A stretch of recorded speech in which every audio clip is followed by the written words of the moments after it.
take another step? I don't We're know. live. Okay. Yeah, we're live. Anyways, it shows you how seamless this show is, going from Yes. pre-talk to talk.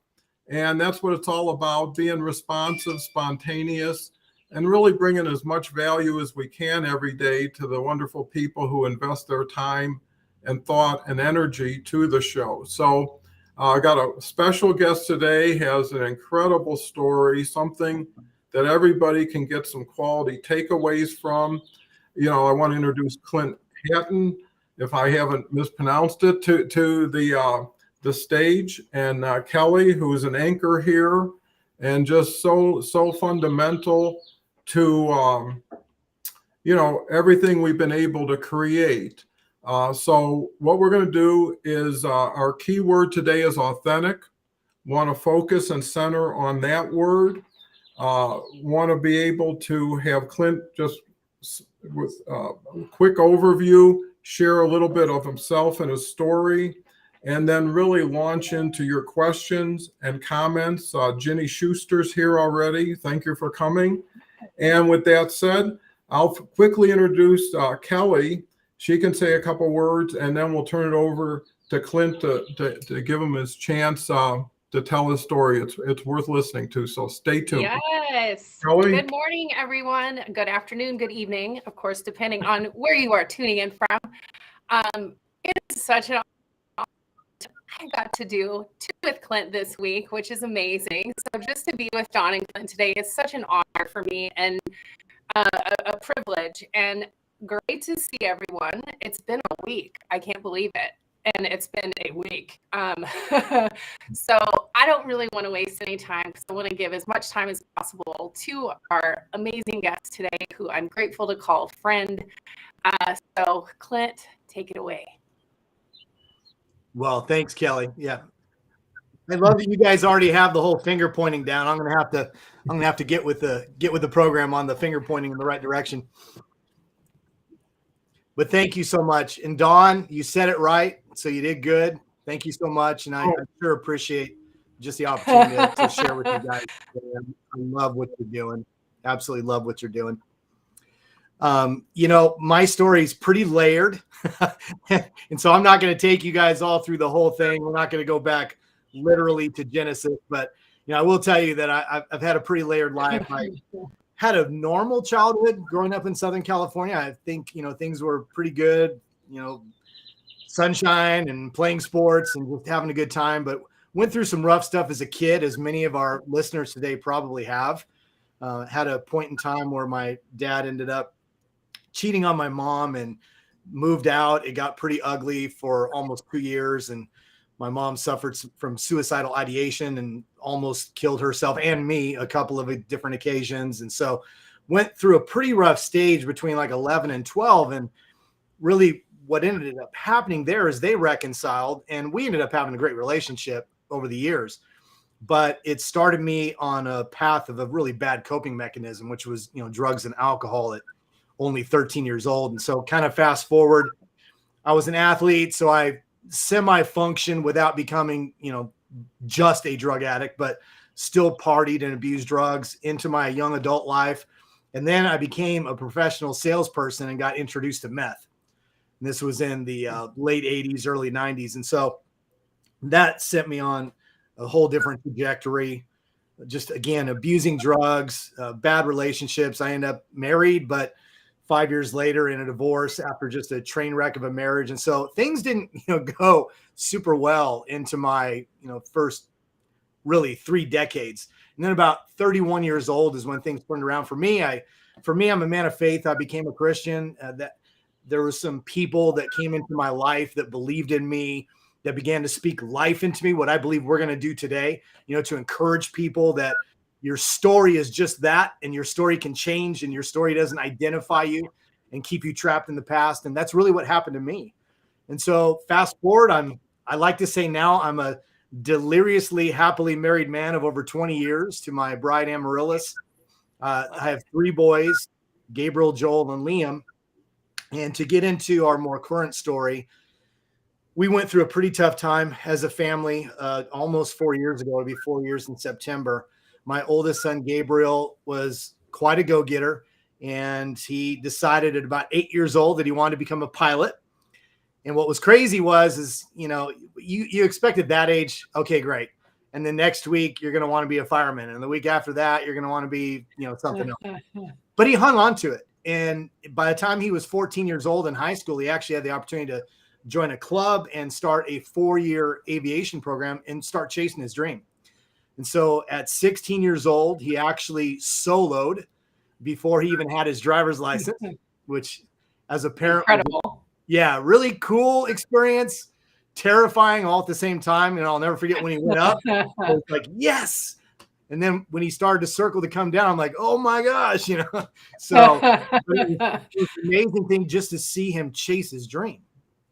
And not just chase his dream, but he was living his dream. And then about 3 months shy of his 18, he actually got his license at 17 years old, which is the youngest you can be. And just shy of his 18th birthday, he was just on a normal trip, just getting hours. And he dropped off a friend at the University of Arkansas. I'm here in Dallas, so that's just a little bit north of me. And on the way back, he was about 20 minutes into his return trip, and he ran into an unexpected weather system going through a little mountainous region, and he crashed and he lost his life.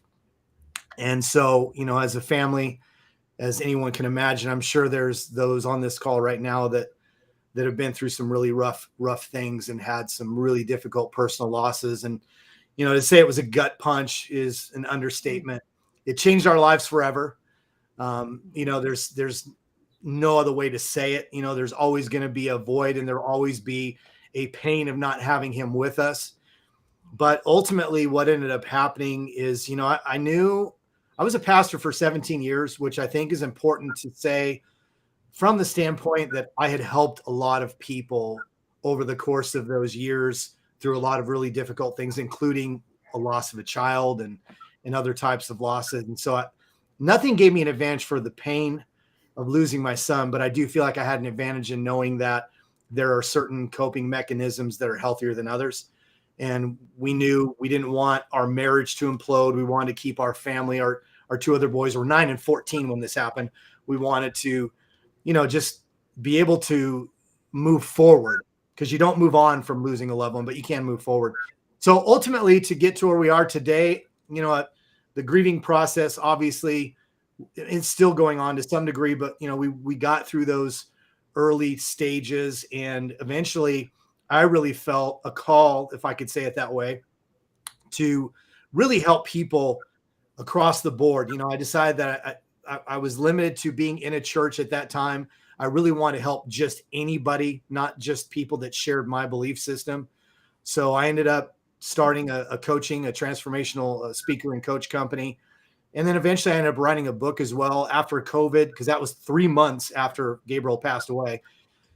The whole fear, this is not a political statement, but there's just been so much fear and so many people that just seem hopeless after a couple of years of all the, global craziness. And so I wrote a book, and really just with the design of helping people overcome fear. And no matter what life sends your way, it can be hard, but there's always hope, and you can have a great future, and you can use your pain as a catalyst to do something really positive and help other human beings. And so that's just kind of a quick snapshot of my short 57-year journey.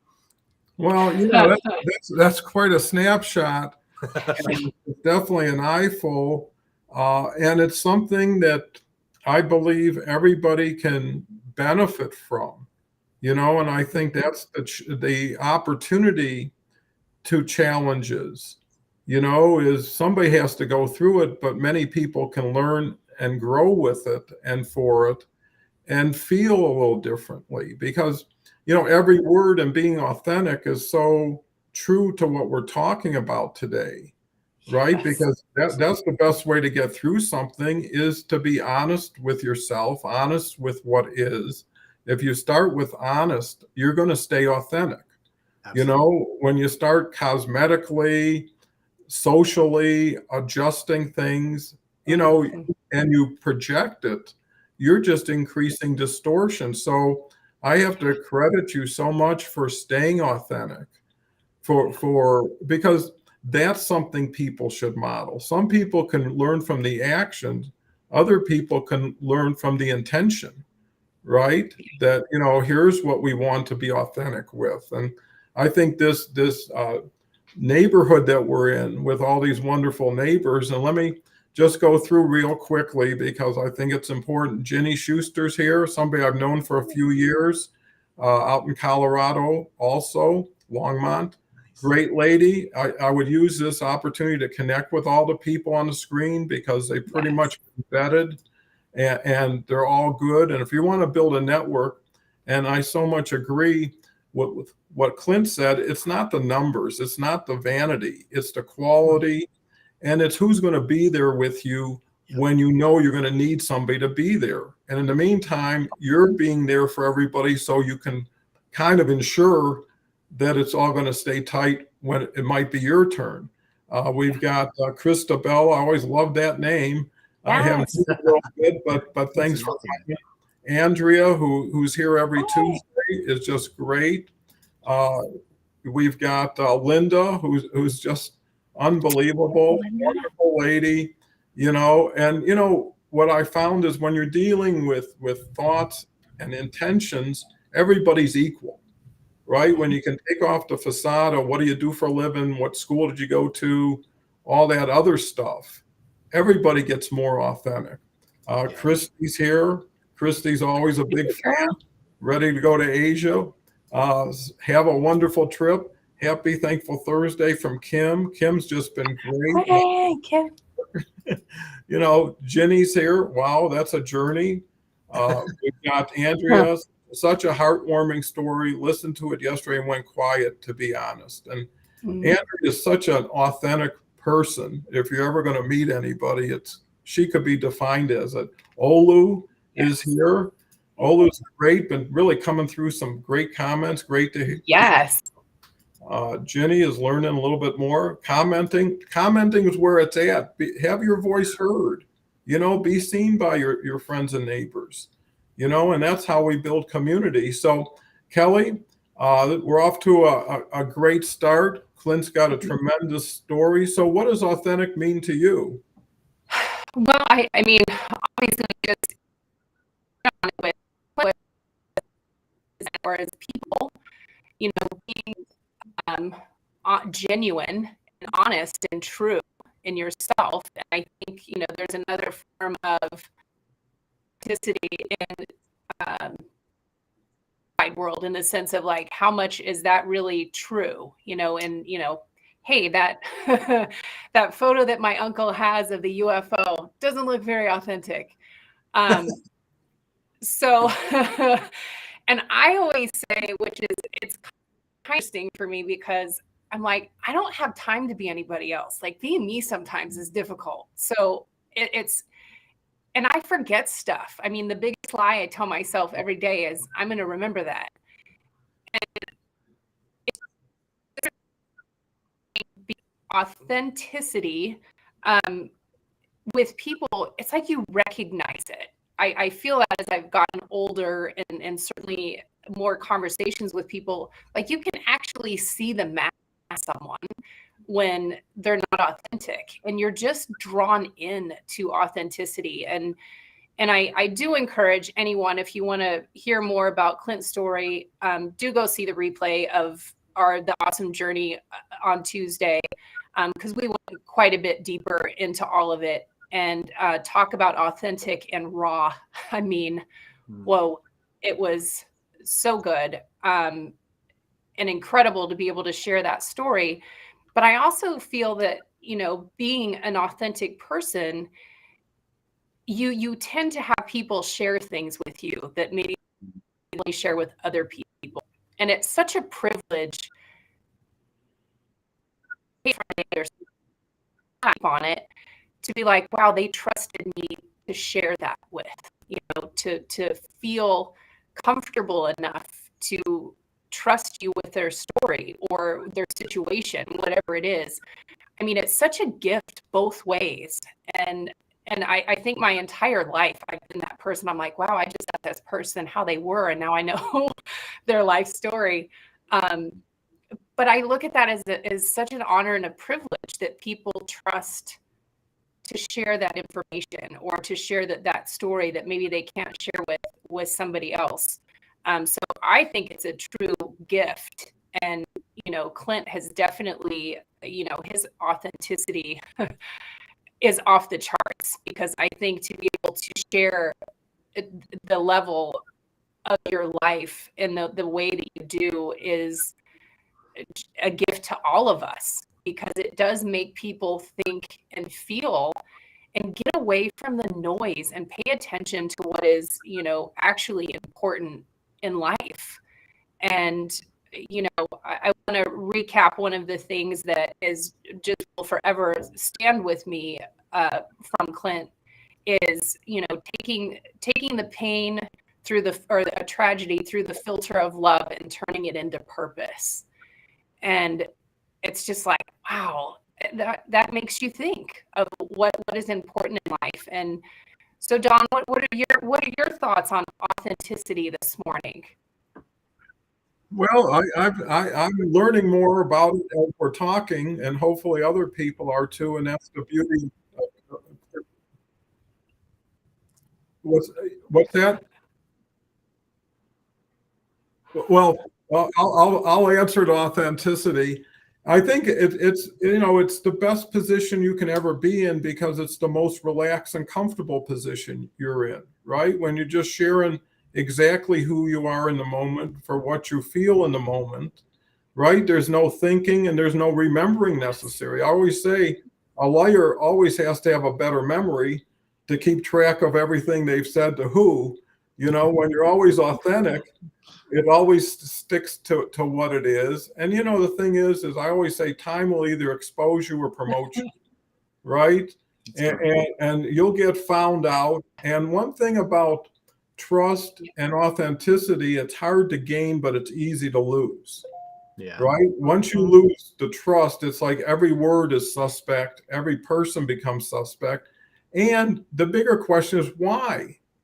When you get real, why can't somebody get as real as they can be? Right? Not everybody's going to meet equally. Not everybody's going to have everything that someone wants or needs. But I think what most people want is what we're providing here is a sounding board. It is a happy, optimistic audience who's looking to be supportive, who's looking to say, whoever you are, whatever you're doing, if you start with the right intention, you're a good citizen, right? And that's all that matters. Where you go from there, hopefully the intention drives the action. And, really the audience, is so appreciative. Paul's here almost every day, I'd say. Grateful here to support.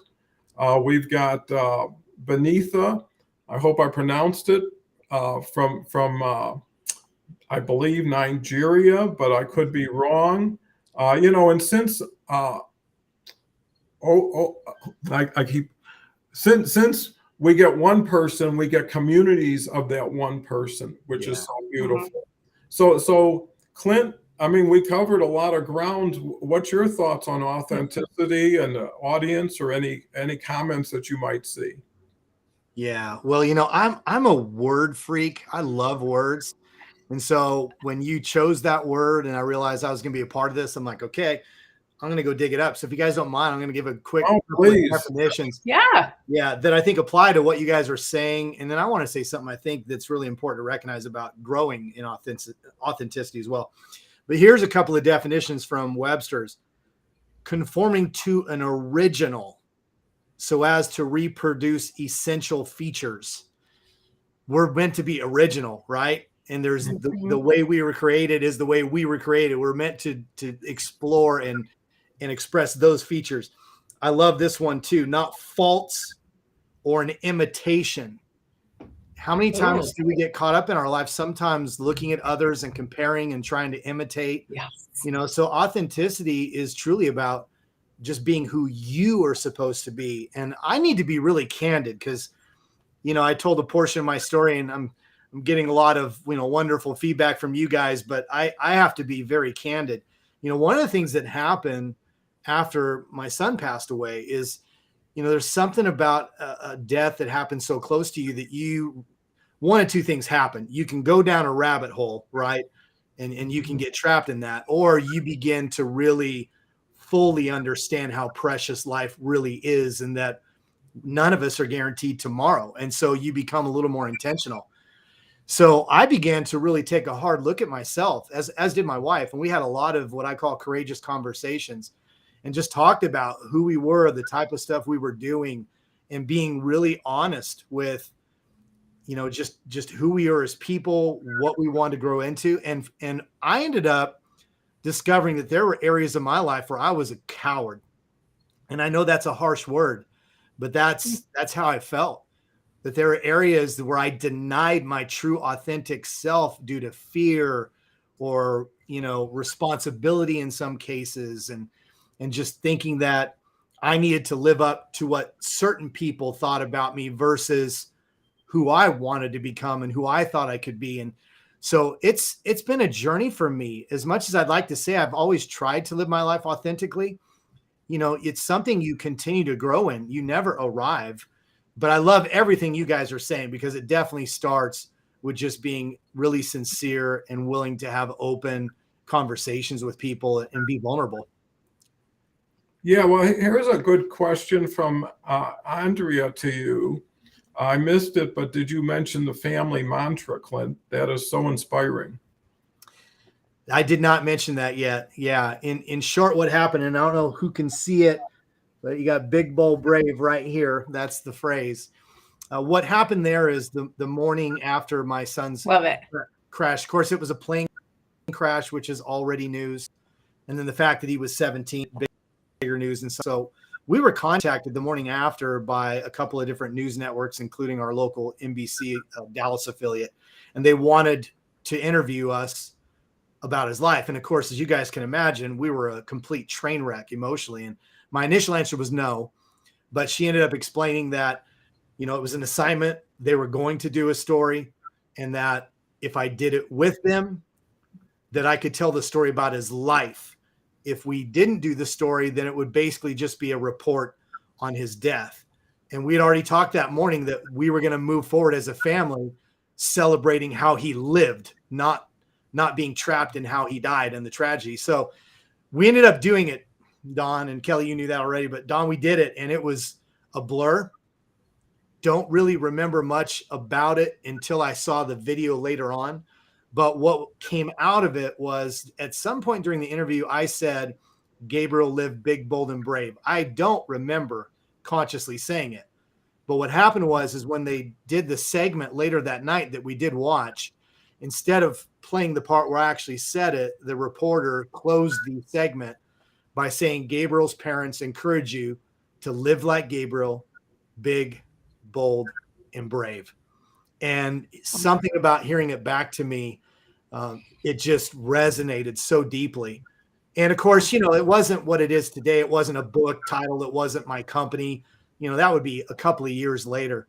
But it instantly became a family mantra that, as we went through some of those really hard times, and it wasn't easy. It's been tough at times, but we've been able to use that as a catalyst, if I could say, or to recalibrate and just remind ourselves that we're going to keep living and honoring Gabriel by the way we live our life, big, bold, and brave. That is so inspiring. And you can show your book and share your book. So if people really want to read it or at least know about it, because, we're all about, we're going to have to figure out how to get something that shows the opposite of what you show. But yeah, so I would encourage people to reach out to Clint, get to know him, connect with him, and have conversations. I mean, this is all about stories and conversations. It's not about someone competing or someone trying to influence somebody. It's just someone, hopefully with the right intent, sharing things that were very important to them, good and bad, right? People get inspired by up and down. That's right. And knowing that everybody's day will come, for whatever is to come, and I think, when you can relate to other people, you become a bigger person for adding that person to your life. And as everybody in the group gets smarter in whatever way, the group gets smarter collectively because of people elevating. So, Kelly, what's your thoughts of where we are in the program?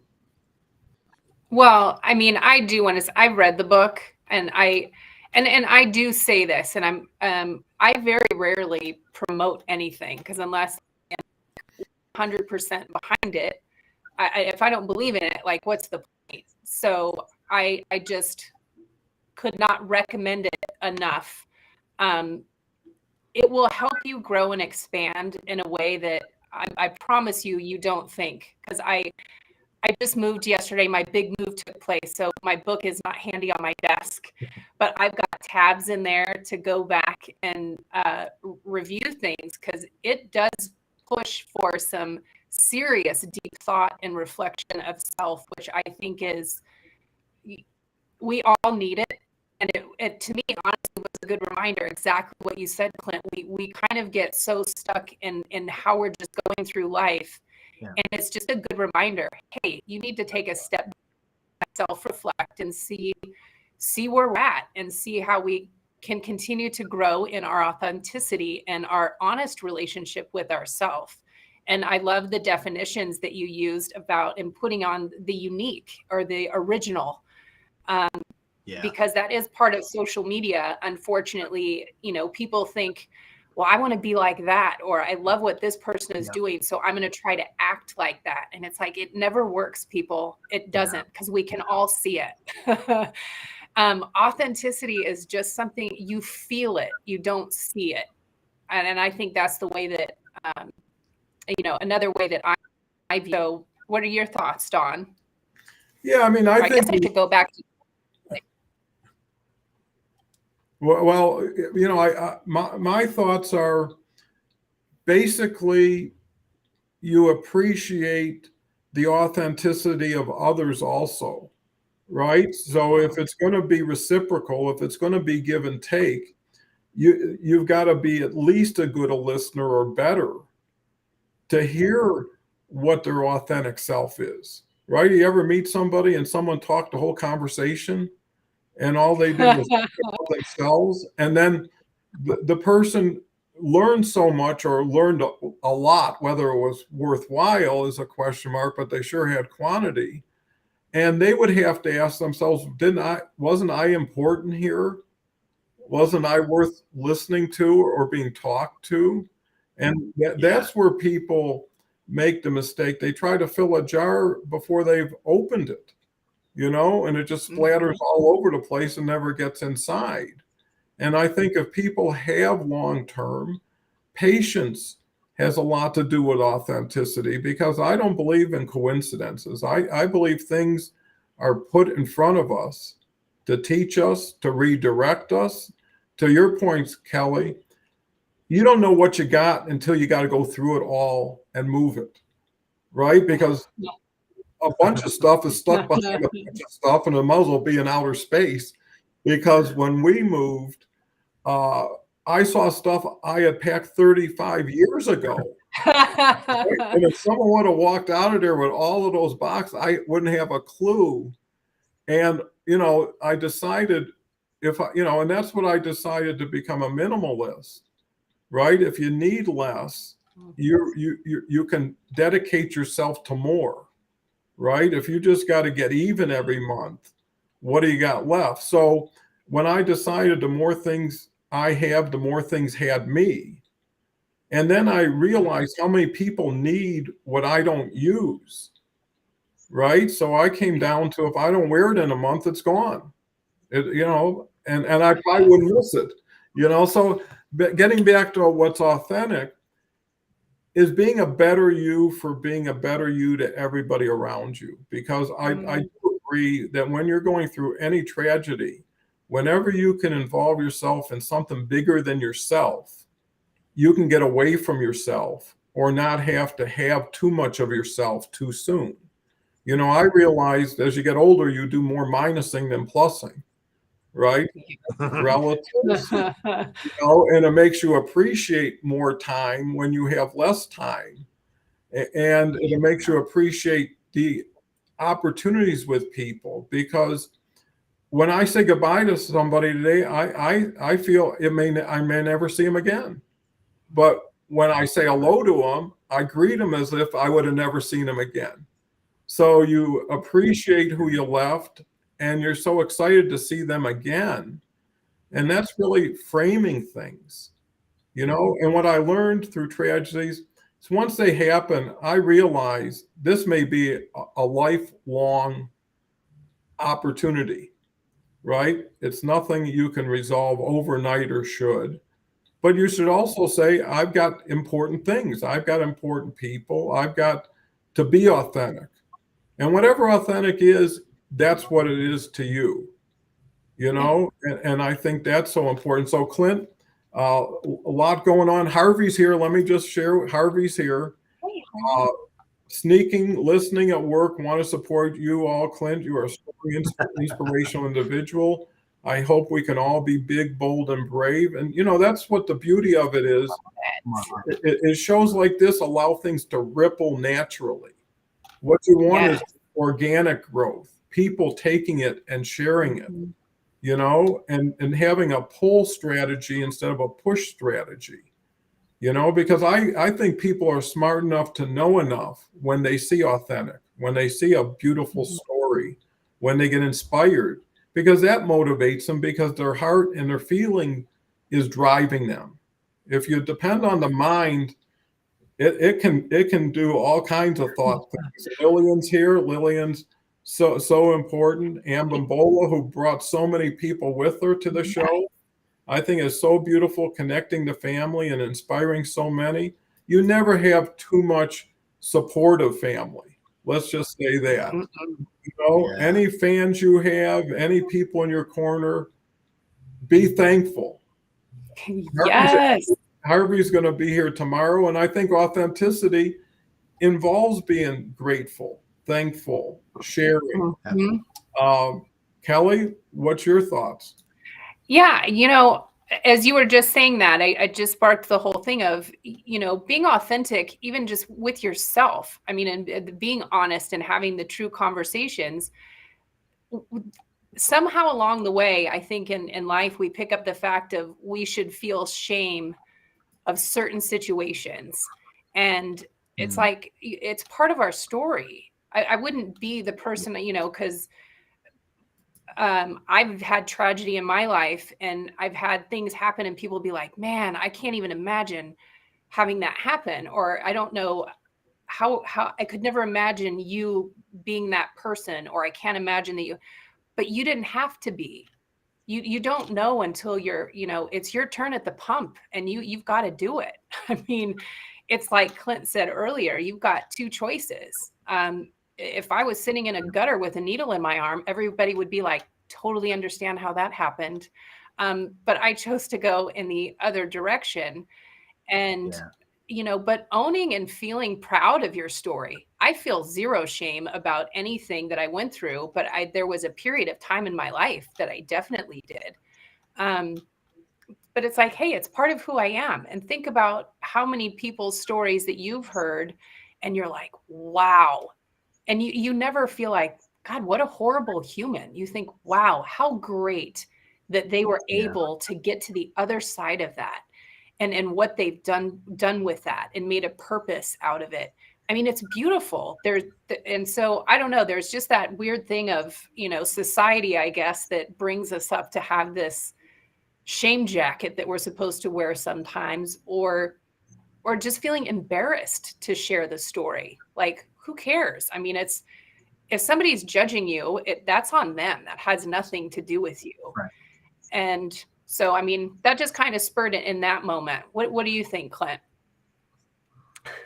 Oh, I love what you guys are saying. I totally agree with everything you just said, Kelly. And then, Dawn, I want to piggyback on something you said. I think part of being authentic is being interested in other people.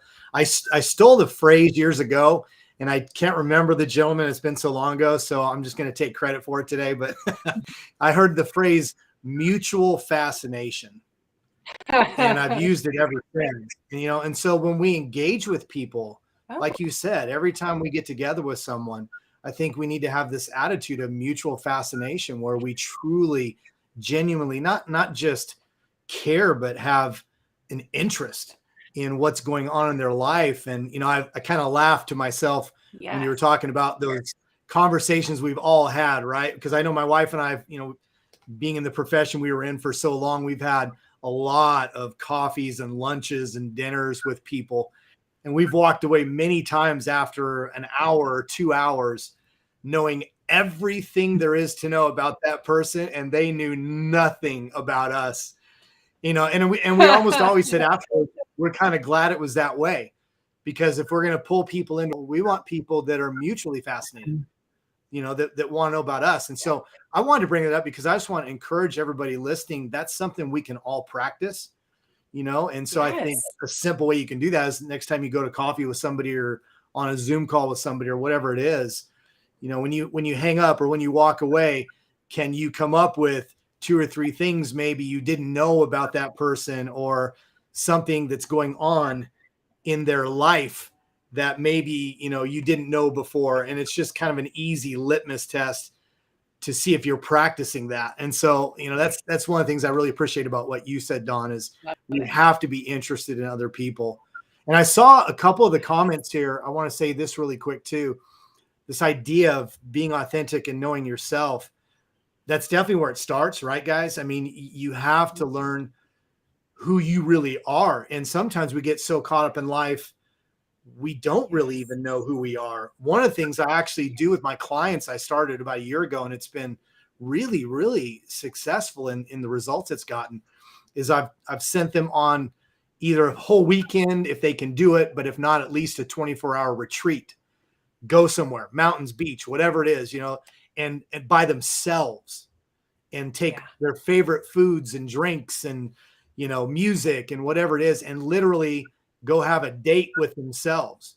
And then I just give them a series of questions to ask themselves, because sometimes we need to get away from all the noise and sit down with ourselves and, put an imaginary chair across from us and start having a conversation with ourselves and really figure out, who am I really? And I think there's something powerful about that. And then before I bounce it back to you, Don, I want your thoughts on what I just said. Second thing is we need to ask other people too.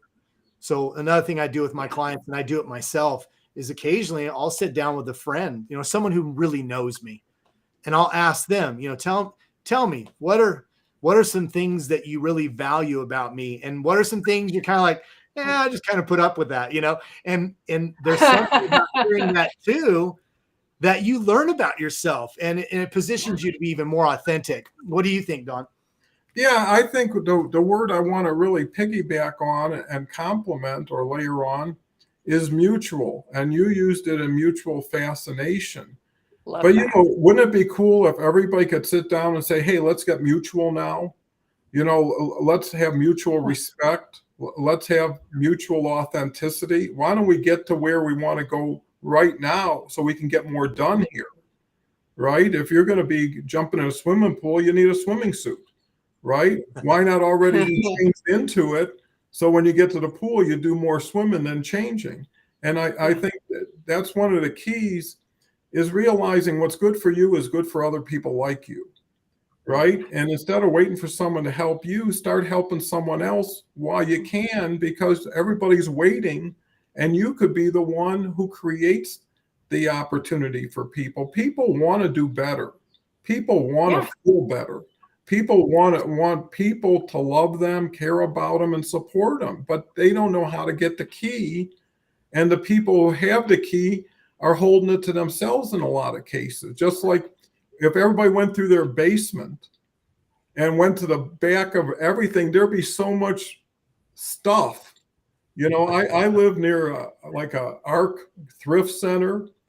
And if you look at the back of it, it's just loaded with everything that got bought 4 months ago, and it's just unbelievable. So being authentic is also being happy, because at the end of the day, success to me is how happy are you? How proud are you? I always say leave the log pile bigger than you found it. And why not? Because you can. People keep score and they miss the game.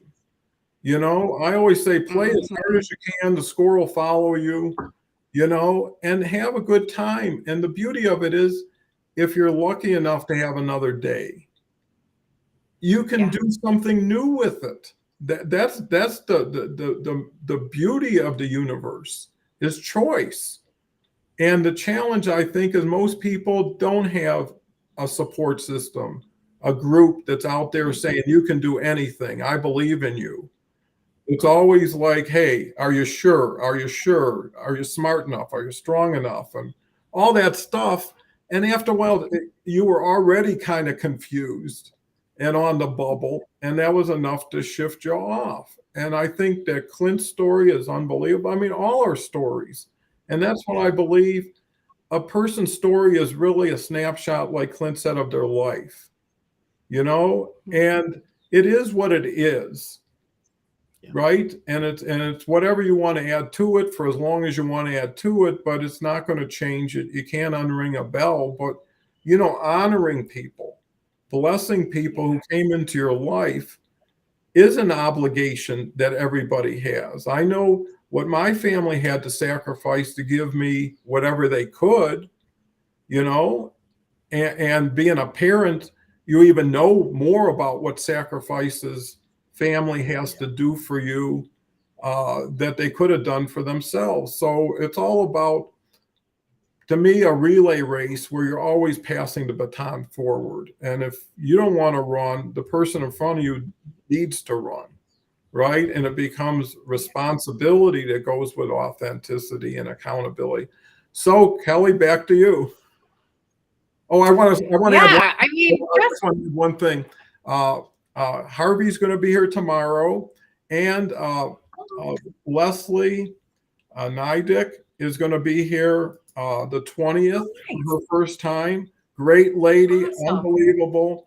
I mean, people like Clint, people like Leslie, and on and on and on. We're attracting people who relate to this. Oh, and I had one more thing I had to say is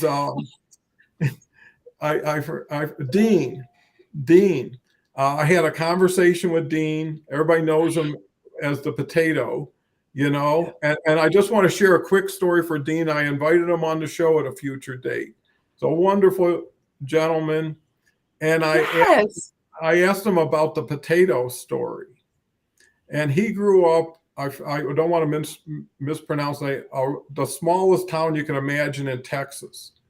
And one of the smallest. All they had was an ammunition depot and an army installation. So he either worked there or nowhere, right? And to make a long story short, he had a sleepover, and that was his first sleepover. And he went over his friend's house that I don't know how far they live, but anyways, his mother was serving dinner and had turkey and peas and carrots and all this stuff. No potatoes. And he said to his friend's mother, where are the potatoes? And I guess he said, we're not having potatoes tonight. And he said, for the first time in my life, because he grew up potato pancakes in the morning, French fries for lunch, and that's for dinner every day. So when he went to somebody's house and he didn't see that, he couldn't believe they were missing something. Wow. Like that was part of where that takes him is it taught him to ask questions, and he got into sales, and that was always his thing is where's the potatoes, and he used that to leverage it. So anyways, not to take away, but to add, Kelly, thoughts at this point? Yes, I am stoked that he's going to come on. That's amazing. And because the only thing I knew about the potato story was that he said it brings him to stay curious. And I think that's part of what we've all been saying. And really in all of this with, the mutual fascination, I freaking love that. I'm stealing it too. Because I've always been one with people, like, I love people that are different than me. I don't want to be around a bunch of people that are like me. I mean, ooh, how boring. And not expansive. And I've been this way since I was a kid. My mom did say, like, it's a good thing we grew up where we did, because she's like, you would have been nabbed because I would go talk to anybody. I was just curious. And I still am. Like, I love learning about people and understanding their perspectives, because I think that's so important too. Just because somebody, and this has become a thing in the world that I do not like, if you don't agree with me, we're not friends. Yeah. And that's ridiculous, because I find the best lessons you learn from someone is going like, wow, really? You think, I'm curious, like, what makes you think that way, or what led you to believe that? Whatever the situation is or how you want to frame it, you will be amazed at what information you'll get out, and you'll be like, wow, I totally understand why you see it that way, instead of just shutting it off. Like, you miss so much. And, which that's part of being authentic. Like, the mutual portion of it, which I absolutely love. Because you're missing so much by doing that. So I don't know, the curiosity thing is sticking with me now, because I can't get away from the potato. And now I feel so great that I know the story, of where the dang potato came from to begin with. What are your thoughts, Clint? I think that's an awesome story, first of all. Yeah, no, well, first, what you just said, oh my gosh, we could change the world. Yes. We could change the world if we were willing to. We're trying. To me, to not go back too far either. It doesn't seem like that long ago that we could disagree, and it was okay. And even interesting, as you pointed out. And so, I think all of us need to make a personal commitment to that, we're going to be willing to engage people that think differently and have different thoughts and ideologies, or, beliefs, whatever you want to call it, and be okay with that, and just be interested in hearing their story. You said something really profound a little bit ago when you were talking about, overcoming shame and just being able to tell your story, and however someone receives it, they receive it, And I think that's, again, super profound, because that's what we should be all about. We should be about just telling our true, authentic story, and then willingness to hear other people's true, authentic story. And there's no reason why we can't love one another and still think differently. Yes. Sure. And one of the things here, I'm sorry, Don, I no, just interjected there. Go ahead. But one of the things about this community that I truly cannot say enough of, and when I started this with Don back in January, I had no idea where this was going. I mean, we don't script anything, and it was just, Don just added the topics pretty recently. But the fact, I was like, wow, people show up every day from all over the world. They apologize when they arrive late, or let people know, sorry, I got to dip out early because I have a meeting. And I was like, Don, you realize that what I'm seeing is people feel that this is community and family. And what resonates with absolutely everyone in that situation, regardless of where they are in the world, what their own personal journey is, they are all here for one thing, because it is community where they feel supported, they feel secure, and they feel love. And the world just needs more of that. Well, and I agree so much with not only everything we're saying, but what Harvey said, and not Harvey, I got Harvey on my mind, what Clint said, is that the answer is peer-to-peer, because we can do that. You can't wait for the government. You can't wait for institutions. Right. They can't serve enough of what they have, and there's so much more that's needed in the now. It's not schedule something in 6 weeks. When you're going through something that you're not used to or can't deal with. And that's why I tried to made it 7 days a week, same time. You're only going to be a day away from 40, 50 people who are here. And this show, to your point, Kelly, could never have morphed or grown organically into this if everybody didn't put their own brick in the wall, right? Mm-hmm. And it got built on rock and understand. And then nobody is any more or less important at a human level, right? And what we're dealing with is feelings, emotions, thoughts, actions, all this stuff. And everybody deals with it maybe differently, but they're dealing with it. And if we can help somebody a little bit, because most of the time it's 5% you're off. You know, you ever need to buy something and you only got 10, you need 10% more to get it. Either you save or you figure a way to do it. And the same thing in life is the more we can help people complete themselves. And Clint's so right, because there's 900 million people on LinkedIn. If you just look, and that's how people have to appreciate when they're looking at a person, they're looking at a front door to their network. Some people may have 10,000, 100,000, 200 connections, but they're accessible if you can get through the gatekeeper, because their responsibility is bringing as much relevance, as much value to their community to make them want to stay. Because the good thing and the bad thing is it's all fluid. People have free choice every day where they go, who they spend it with, what they do for it. And if you're not striving to earn that trust, earn that time and value, you're not going to have it, and it's not going to build. But let's just say if everybody here shared something with 7 people today, you know, and they shared something with 7, or the 5 to get 5, right? At 3 levels, you're at 625, you know, and it just continues to grow. You're already on a social network, and there's no selling. It's just viewing, experiencing. Check out the show. If you like it and it's good for you, share it. Why keep a secret that's valuable to others, right? If you knew you had information that could save lives, you would be going so fast in so many ways to do it.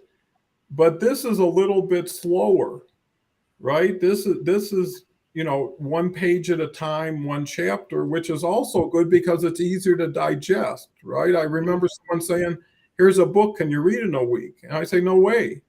But when they said, "Can you read a page a day?" Yeah, I could do that. And that's what you start, is what you can do, what you're comfortable with, and allow the process to come to you. Mm-hmm. Right? Too many people start with intent, already have the result, already have the how-to. And what's the chances? Hardly nothing. Clint, you know, there's a lot going on here today, and you know, your smile is illuminating. And I mean, sometimes the camera just favors some people, and you know, I sometimes watch these shows without the sound, right? Just to see the facial expressions, the laughter, the joy, because it's getting replicated. So, Clint? Well, first of all, I got braces at 55 years old and just got them off a few months ago. So I am going to smile as much as I possibly can for the rest of my life, because that was a drag, but it was worth it. Well, and it's not only that, but it's very noticeable in a good way. So. Yeah, for sure. No, you know, I just love, man, what we're doing today, and what, you know, everybody in the community is doing. I'm reading a lot of these comments. By the way, looks like there's a few people from Lagos. So hello to our Lagos friends. I've actually been there. So I'm excited to say I've been to Lagos, and I'm so excited to be on a call with you guys from across the world, basically. So this is super cool. But I love your day-to-day approach, what you just said, Don. Yeah. You know, because I think sometimes when we think about just the state of the world and some of the stuff we just mentioned about, you know, how a lot of people are really self-absorbed. So much is going on in our world right now where it seems like people think the only options are a win-lose, right? So someone has to win, but in order for them to win, someone else has to lose. And I just don't believe that.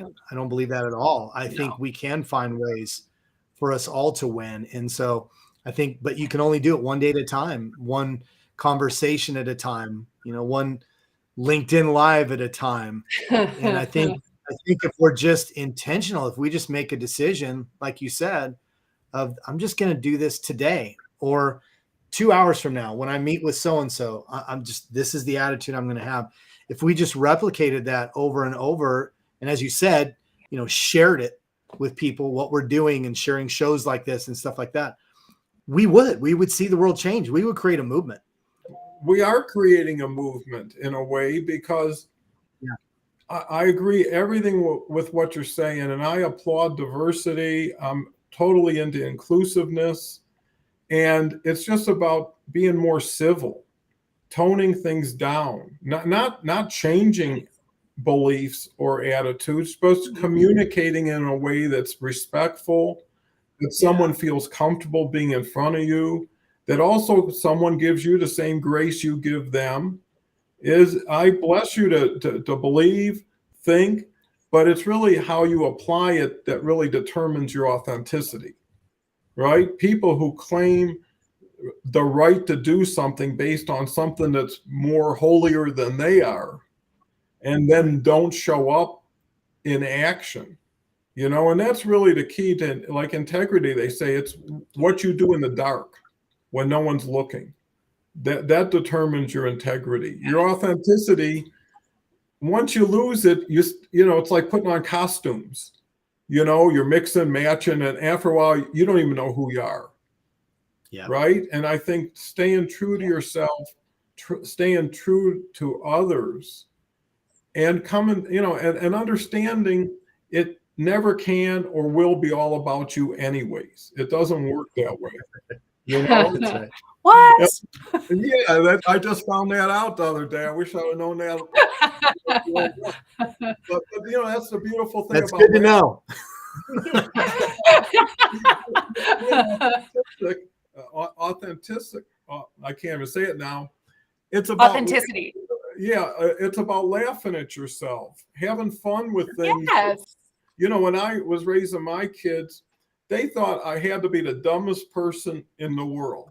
They really did. When they finally came to where I worked, they couldn't believe I actually did something there, because I was always kind of like they were, like childish. I remember my wife would say, because in the beginning, I found out kids get 20,000 no's by the time they're 5 and only 5,000 yeses. So no matter what the question was, they were always right. What's this? You're right. You're right. And they didn't know. They just knew they were right. They got happier.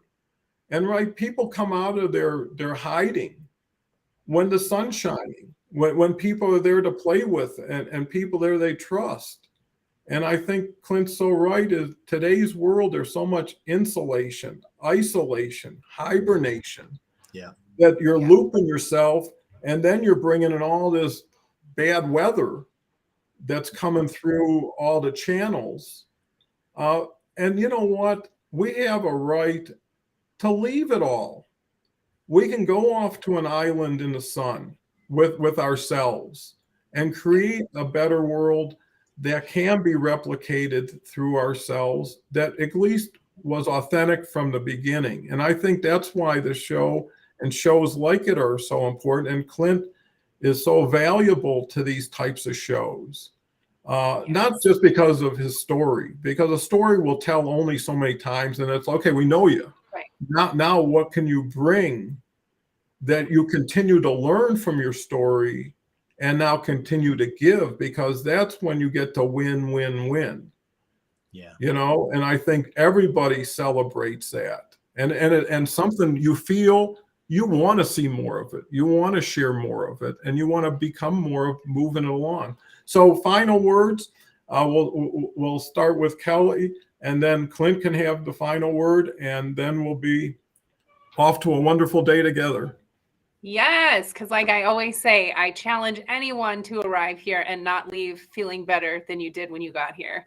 I just honestly, such an absolute pleasure to have both of you on one show, and, two with you this week, Clint. I mean, just so heart-filling. And honestly, because authentically this morning, I was not feeling like I was up to doing this, because I was like, so exhausted. But I was like, nope, I absolutely need to do this for me and show up for me. And I'm so grateful. I mean, I can't imagine that I wouldn't have not been here, but I'm so glad I did, because I do feel so much better. This is just such a great way to start the day. It is morning here. So to end how I normally do, everyone, please go out and shine so bright that others can't help but shine too.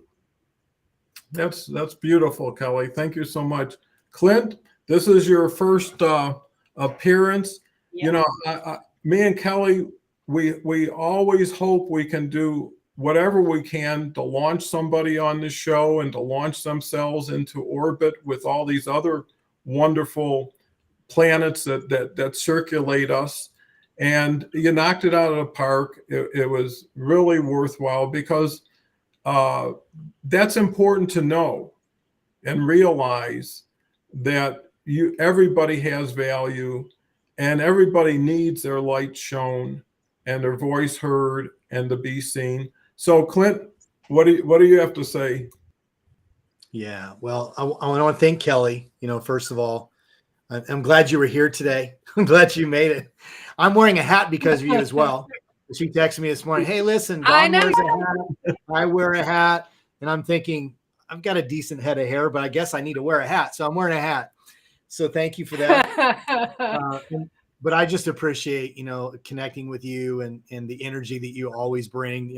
This is my third time being with you in this type of format. And the energy, we get back and forth, right? It's something we get from one another. And Dawn, this is our first time together.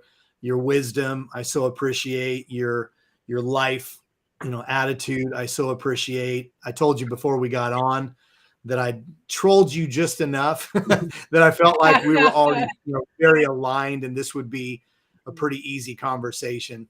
I think the thought I want to leave people with, and I don't think this is going to be any kind of revelation to anybody. I think it's quite obvious, but we're on LinkedIn Live, we're on social media. Yep. And I think we all need to recognize that social media is a weapon. It's a weapon. It's a weapon for good, and it's a weapon to destroy. And you have to recognize, with all the algorithms and the way that all that stuff works, you're going to be fed stuff that reinforces how you want to think, how you want to believe. And that's a very dangerous thing, because we need to talk to people that are different to us. To Kelly's point earlier, we need to learn from others. We need to have that mutual fascination. And so be careful how you use social media and what you allow yourself to ingest. If kindness isn't on the forefront of how you want to live your day, then you may want to take a hard look at what you're watching and listening to on a daily basis. But by the same token, it's a weapon for good. And that's what we're doing today. Dawn, the fact you do it 7 days a week, I saw that. First, I'll be very candid with you. I thought, oh my gosh, I'm exhausted. You're the one doing it 7 days a week. But I get it. I get it now. Mm-hmm. And it's such a weapon for good. So I just want to encourage everybody today, use social media. It's a powerful thing, but use it as a weapon for good. That is so appropriate and worthwhile for everybody, because once you get where you want to go with the people you want to go with, lock it down, right? There's maybe, and distill it, enjoy it. People are just in the searching of searching.